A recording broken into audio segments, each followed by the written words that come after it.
Hey Rajat, welcome to our I2E knowledge series. Super glad to have you here. Thank you. Very happy Uh, to be here as well. Absolutely. So maybe before we start, if you could give us a brief intro about yourselves and also Viking Analytics, that'd be great. Yeah, but myself, my name is Rajet, and I'm the co-founder and the CTO technically for Viking Analytics.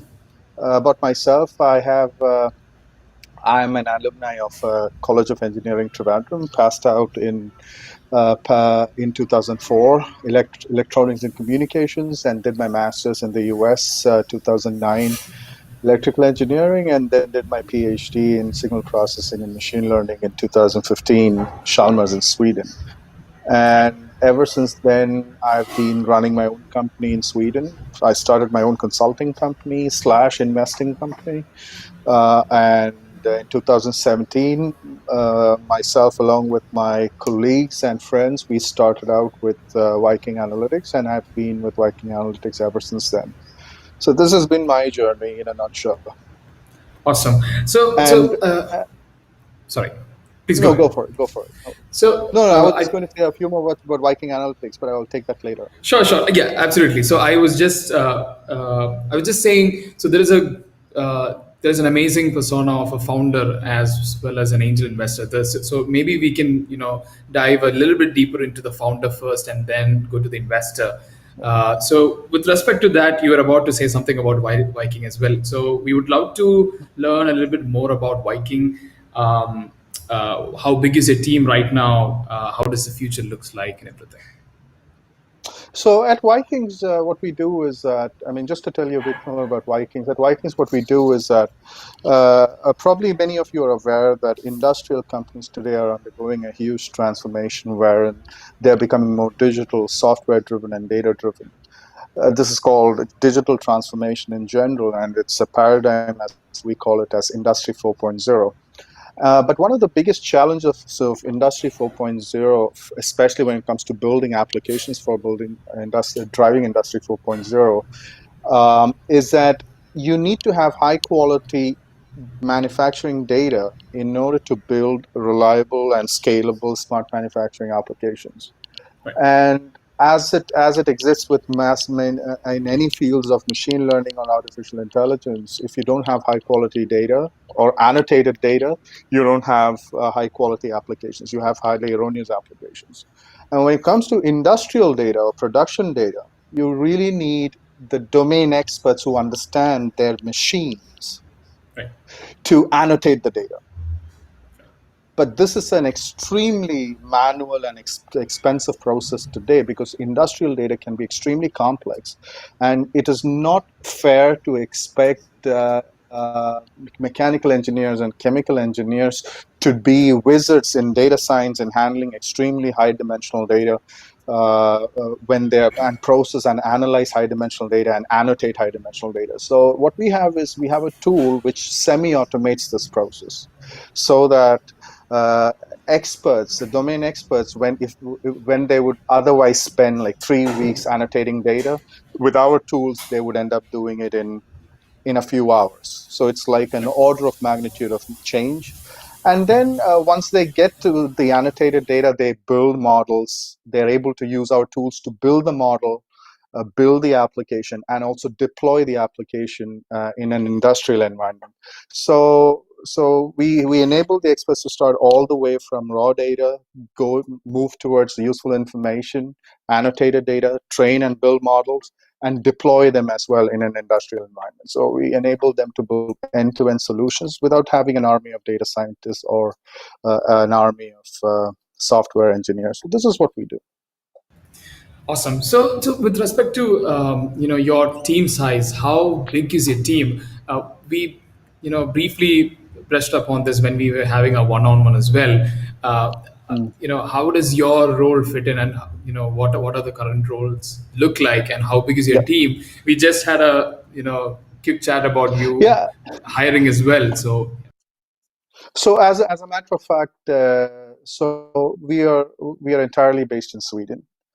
And the Swedish team, which is about currently we are hiring for 5 more positions, so we are going to be about 20 people by the end of August.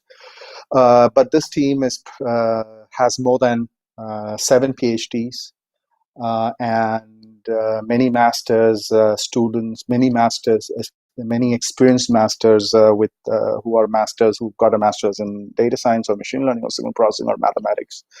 And then we have a team of programmers and extremely experienced full stack developers and then development and software development engineers who've got experience in product development. So I've been very fortunate to have an extremely experienced and an extremely competent team, but we are entirely based in Sweden. And the forecast is that we're going to we will be raising a Series A by the end of this year, and expanding the team further. We are also setting up offices in Netherlands. We already have an office in Netherlands, but we are going to be setting up a new office in Germany, the US, and in China, hopefully by next year. But Germany is already in place. Got it. So with respect to the current situations, the current situation that's happening, how has the impact been on Viking, and as well as how does the future look like for you? Well, it's well, we are, to be honest with you, Corona. To be honest with my perspective of Corona is that it's going to be a fellow traveler for a long time to come. Never in the history of mankind have we come up with a vaccination that's going to solve problems related to Corona family of viruses just like that. So my anticipation is this is going to be a very long journey. We're just at the beginning of this journey. But as of now, without seeming to brag about it, it seems to be positive for the simple reason that it has re-emphasized the importance of digitalization for organizations which are very dependent on physical processes, machines, assets, and like you see in a manufacturing environment where there are many humans involved, who could actually be empowered with the digital services, like more automation or more data analytics. But people have been prior to Corona, people were mulling and thinking about these changes, but now they are forced to make these changes. So in that sense, it's very positive for us. Awesome. Now coming to the investment part of it, or the investor persona. How many investments have you done so far, and what is your thesis behind angel investing? Well, to be honest with you, well, I would say that I'm a born entrepreneur to begin with, because I never had any plans to get into entrepreneurship or start my own business at any point in time until I was in the middle of my PhD. Because when I began my PhD, my intention was to get into research, be in a research position, and contribute to science. That was really my objective. But during the line, I started realizing that we could do something more impactful through entrepreneurship and technology.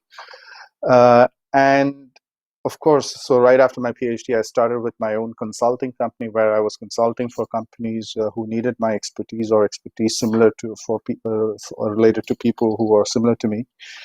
And then in the process, I was also fascinated by this thing of okay, let's see how to build a product company, because I really wanted to see how to build one.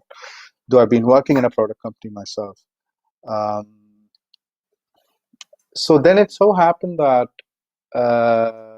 investing was one way of seeing the action for real and live from a distance.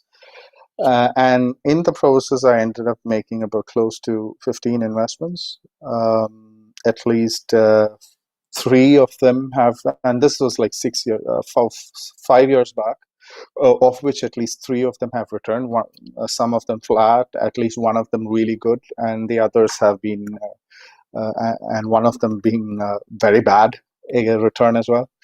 But in general, it's been good, right? Because even after 5 years, I'm still doing follow-on rounds on some of my investments. So in general, there has been a it's been fairly successful, I would say. If I were to look at my ARR every year. But that said, the most important motivation or the thesis for that was really to understand entrepreneurship and startups and interact with more founders in the process. And then I started realizing that, hey man, maybe it's really time for me to do something as well. And in 2017, as I said before, we kickstarted this product development, product startup. And my role has been right from the beginning, right from the point of conceiving the idea and doing customer discovery, customer development in combination with the product development and the R&D to begin with. But now my role is becoming more strategic, and given my experience with angel investing, it's becoming more related to fundraising as well. So really, the intention behind angel investment was really to get into entrepreneurship myself. Got it. If that I makes wanted sense. to absolutely. So I wanted to pick up on one of those points maybe later, but one of the things that I wanted to pick up with you was you've been a lead investor yourself in multiple companies. What, according to you, is the role of a lead investor in a startup or in the fundraising process? How important of a role does a lead investor play, and what according to you are the things that should be taken care of? No, I think a lead investor plays a very critical role. And to be honest with you, in our case, even when we raised our round or when we are raising rounds, uh, a lead investor is supposed to definitely help formulate a win-win condition for both investors as well as the entrepreneur himself. Also help the co-founders to find the founding team to find more investors who would believe in the mission of the startup itself. In that sense, a lead investor is a very powerful person to have on your side, because typically when you go fundraising, if you once you find your lead investor, it always becomes easier to find the others who can join the ship as well. So finding somebody who can lead the round, define the terms which are going to be good for you, help you in your future rounds, help you in the current round, and also help you drive the company strategically when you're running the company. This is a very important. This is a very, very important person to be looking for. So you really need to make sure that you have the right lead investor on your side.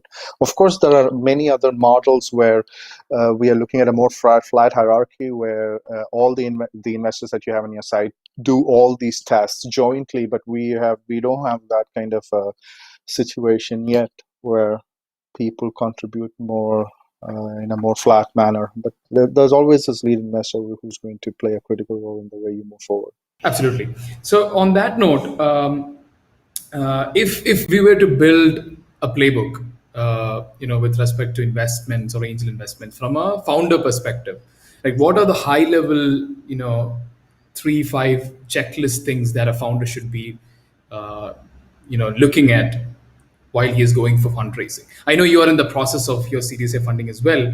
So clubbing those two, what are the 5 high level checklist elements to start, if you start building a playbook, what are the 5 things that a founder should be So you mean to doing? say like an ingredient, like a recipe in terms of looking for Right, investors? right. Well, to be honest with you, the first round is always your most difficult round, right? I mean, so when I raised my first round, for me, the first thing I was looking for was really this lead investor. And of course, I had my experience being a lead investor in some places and also being a part of other rounds as well. So I knew exactly how to play my game as well. So my idea here was I really invested a lot of effort in finding this really critical 1 or 2 people whom if I got them on board, it was not difficult to tip over the rest of the investors, because the moment you get to see like a 1 or 2 people who are really the rock stars on your board, on your team, on your side, it becomes way easier to really get the confidence of the other investors as well. So if it were for me, it was about finding that particular person, and of course, it was important to have that person. And in my case, my seed round was led by a VC. So I actually went for a lead investor who was also a VC, because it was going to simplify my future rounds as well. So when I went for my lead investor, I went for a VC. I went for somebody who had extremely good connections to the industry that I was targeting. I went for a VC who was extremely well networked, and who would be able to bring other investors on board as well. And I went for a VC whom I had a very good relationship. At the end of the day, be it a VC or be it an angel, you need to have a very cordial relationship with him, because you are definitely playing the game together. It's not that the VC or the investor is on the other side of the fence and you're playing. Of course, he's on the sidelines, but he's on the sidelines cheering for your team. So you need somebody who would actually do that and who would actually provide you feedback, and also who is not going to mince any words when they provide you feedback. So it's a very important role. You're really hiring for a position. You're really hiring somebody to do that for you. Of course, he's going to pay you money to be on the position, but that's the way it is. So there are a multitude of factors. So that was my criterion for the seed round. But now that we are scaling and we're scaling globally, when I think about my Series A investors, of course, all my investors, my current investors have already proposed that they would like to lead the next round as well. But I'm also planning to bring in a few more investors from the US and Central Europe, because those are the places where I want to be taking my company to the next level. So it really depends on what you're trying to go for. So if you ask for a rule, a recipe here, first of all is to really figure out what you're looking for, what you're trying to achieve with your fundraising round, and then just remember that this, even if it's a VC, the partner that you're going to be working with in the VC, make sure that you have you really have the chemistry with that guy, because if you screw up with him, no matter, he might be a part of the best VC fund in the world, but if you don't have a good relationship with him, you're not going to have that killer advantage that you might have if you had a great VC partner as well. Awesome. So I think we're coming towards the end of our first segment. But before we close, I have two questions for you. The first one is: are there any companies that you wish you co-founded?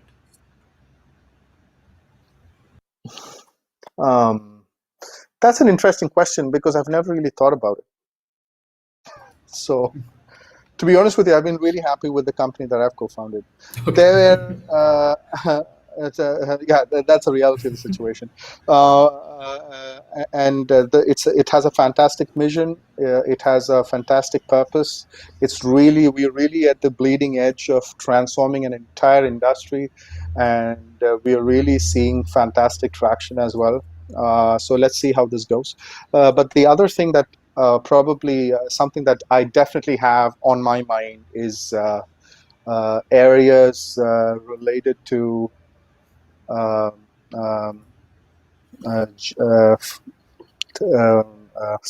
stuffs related to food technology, scalable food technology. People do talk about meatless food. That's some areas that I want to get into in the future.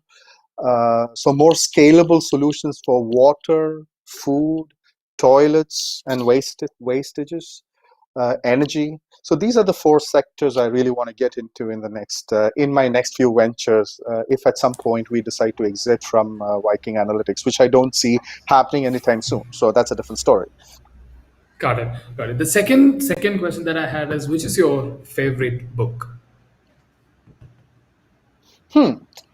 I'm a big fan of Harari, and he's a professor from Harvard, and I believe his brain power is a composition of at least 1,000 intellectuals that you could name. He's probably one of the most intelligent people I've heard or I've read about, and I'm a big fan of him, and I'm a big fan of his books as well. All of his books, Homo Sapiens, all the way to all of them that he's written, except for the last one that he wrote, which I was not a great fan of. But everything else, I think it's fantastic.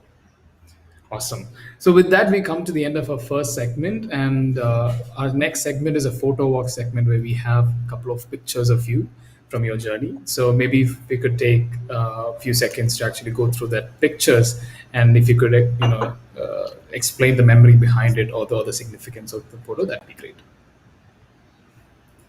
And here is our first image. Yeah, I mean, this is really a photo collage that I put together last year when we completed 1 year at at a facility from the Swedish government called Mobility X Lab. And Mobility X Lab was a collaboration platform set up by the government and some major companies in Sweden to collaborate with startups. And it was after I spent like 12 months there and we had to move out of that facility that I put together this picture of our journey there. So what's really cool about that is the picture that you see in the middle, at the bottom row, third row, third row, second column, is our first customer meeting, which was a disaster. And the meeting and the picture two, which is in the third row, first column, is when we actually got our first deal. So. And so it's got some very nice memory. And the picture in the first row, second column, has my son in it. So Awesome. it's a very nice picture. Right, right. And I think I have one more from, yeah, yeah. This is the next one.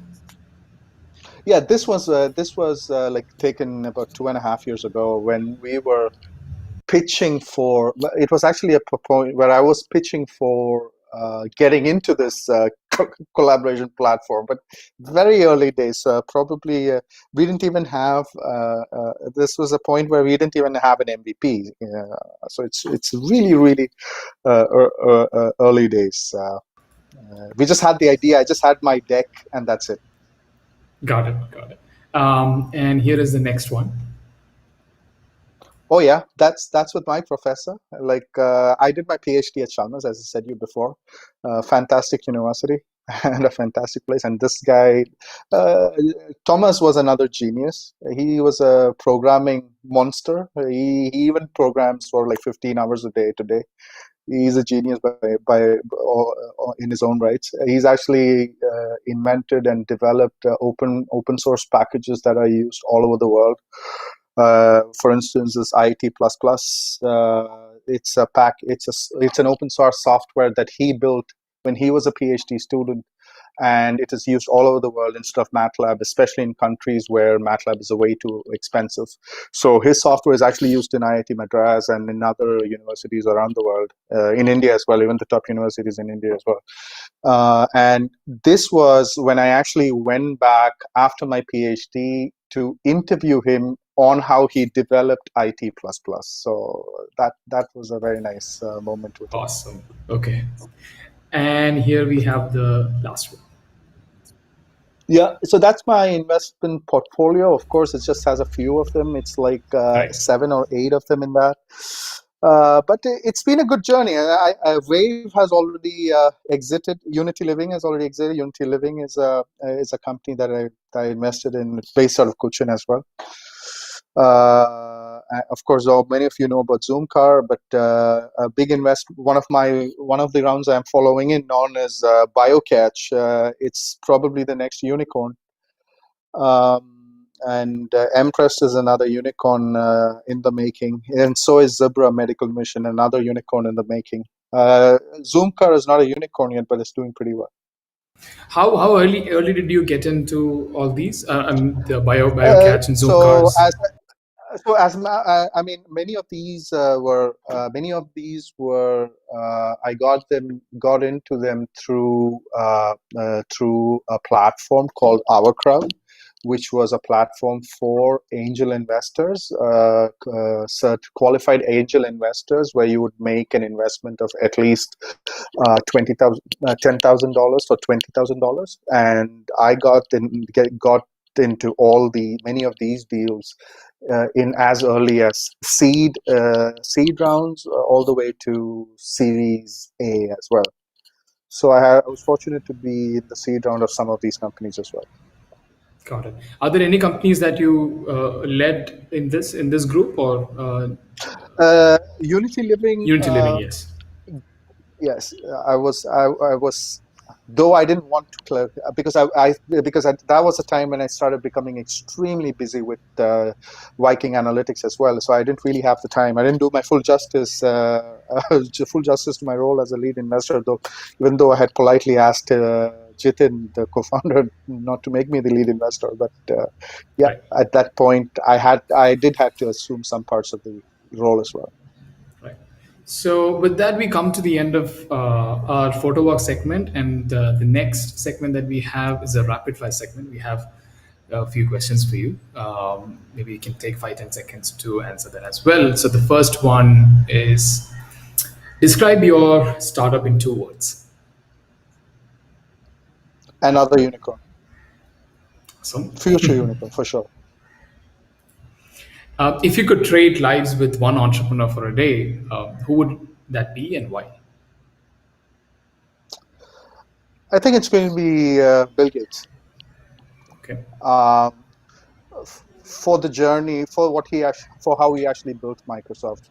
He built it actually when there was nothing called VC was there, but not in Seattle, not when he actually built it up. It's unbelievable how he built it up almost single-handedly. Got it. And the next one is, one startup you wish you had invested in. Interesting. Thousands of them, probably. Definitely thousands of them. To be honest with you, I don't think about this question at all. So, Okay.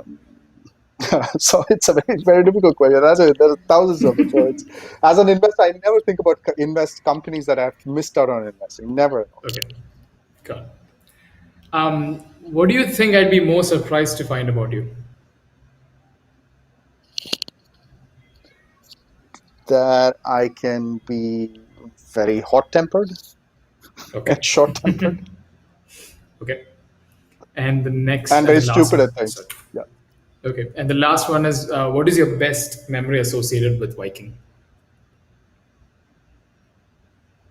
When my customers started telling me how much they benefit from the solution and how the rest of the industry did not support them, and the fact that we have won so many competitions with other startups, so it just shows that we are one of the best in the world in terms of tech and also in terms of customer satisfaction. Awesome. So with that, we come to the end of our rapid fire round as well. But before we go, if I could take one more question, or would love to hear your recommendation on the founders that we could bring in to see one-on-one chat like this, founders or investors for that matter, your colleagues.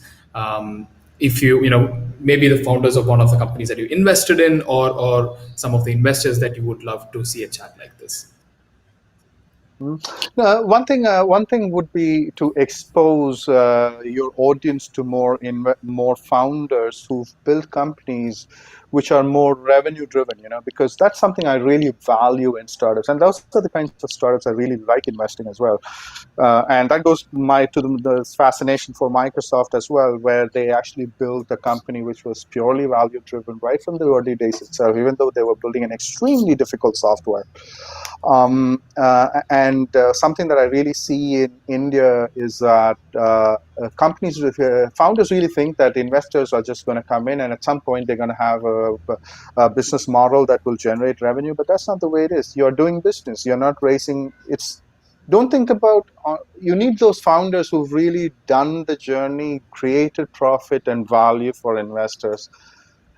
And valuable exits for the investors, right? I mean, this is also or valuable. So there are a few founders that I can immediately think of. I don't remember the names at the We right can at the take top we of my can head, yeah, we can take it offline. Yeah. but you see what I'm after. Right? Absolutely. So really Absolutely. value in terms of exits or revenue at the end of the day. Absolutely. Absolutely.